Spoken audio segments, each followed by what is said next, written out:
Wave optics का question practice part 2 है ये।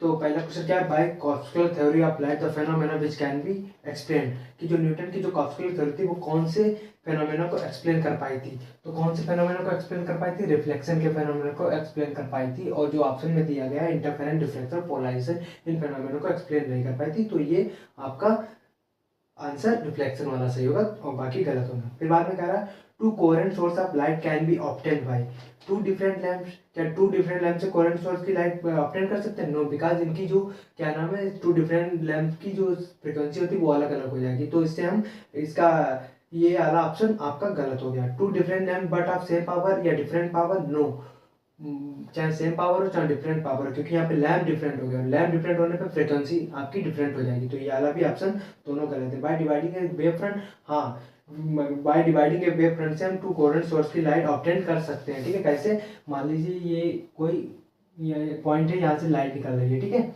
यहाँ से लाइट निकल रही है, यहाँ पे कोई कॉन्वेक्स लेंस लगा है और यहाँ से लाइट स्ट्रगलिंग करके हुए सीधे पैरेलल होके जा रही है, ठीक है, और यहाँ पे आपकी कोई दो स्लिट लगी है, ठीक है। ये मान लीजिए S1 है, ये S2 है, ये पॉइंट सोर्स की तरफ बिहेव कर रहा है, दोनों पॉइंट सोर्स की तरफ बिहेव कर रहे हैं। यहाँ से कोई पार्टिकल से किसी पॉइंट से निकली, क्या नाम है, लाइट निकली तो सेम फ्रिक्वेंसी से निकलेगी, ठीक है, सिंगल पॉइंट से निकली तो सिंगल पॉइंट से यहाँ पे इसका सेम फ्रिक्वेंसी होगी। जब सेम फ्रिक्वेंसी होगी तो इनके वेवफ्रंट की जो यहाँ पे जो वेवफ्रंट क्रिएट हुई है S1 S2 जो सोर्स क्रिएट है, यहाँ पर क्या नाम है आपकी फ्रिक्वेंसी भी यहाँ पे सेम, जब सेम फ्रिक्वेंसी हो जाएगी तो वो ऑटोमेटिक कोहेरेंट हो जाएंगी, ठीक है। तो यहाँ पे क्या लास्ट वाला ऑप्शन है, बाय डिवाइडिंग वेवफ्रंट, ठीक है। तो क्वेश्चन नंबर 3 है the idea of secondary wavelets for the propagation of light was first given by, कि जो अरे आइडिया सेकेंडरी वेवलेट्स का दिया गया तो किसने दिया था, किसने दिया गया था? ऑप्शन में आता है Newton, Huygens, Maxwell.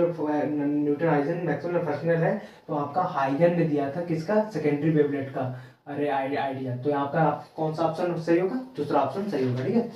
Second, fourth है two sources of wave are called coherent, जब दो सोर्सेज वेव कोहेरेंट कब कही जाएंगी, कब कही जाएंगी? जब उनकी सेम वेवलेंथ होगी, जब सेम वेवलेंथ होगी, ठीक है, सेम वेवलेंथ, और उनका जो फेज डिफरेंस है वो क्या होना चाहिए, कांस्टेंट होना चाहिए, तभी वो कोहेरेंट कही जाएंगी, ठीक है। तो कोहेरेंट कही जाएंगी। तो आपका इसमें कौन सा ऑप्शन है? ऑप्शन नंबर 3 है, ठीक है। तो आपका इसमें कौन सा, जिसमें same wavelength and constant phase difference, तो आपका 3rd ऑप्शन है, तो 3rd ऑप्शन आपका सही होगा, ठीक है। बाद में क्या कर रहा है, वेव फ्रंट मीन्स, यानी वेव फ्रंट किसे कहते हैं? वेव फ्रंट एक इमेजिनरी सरफेस होता है जहाँ पे ईच पॉइंट इक्वल फेज में होते हैं, ठीक है। तो इसमें कौन सा दिया गया है, are particle in have same phase, तो पहला वाला आपका सही होगा, आर पार्टिकल है सेम फेस।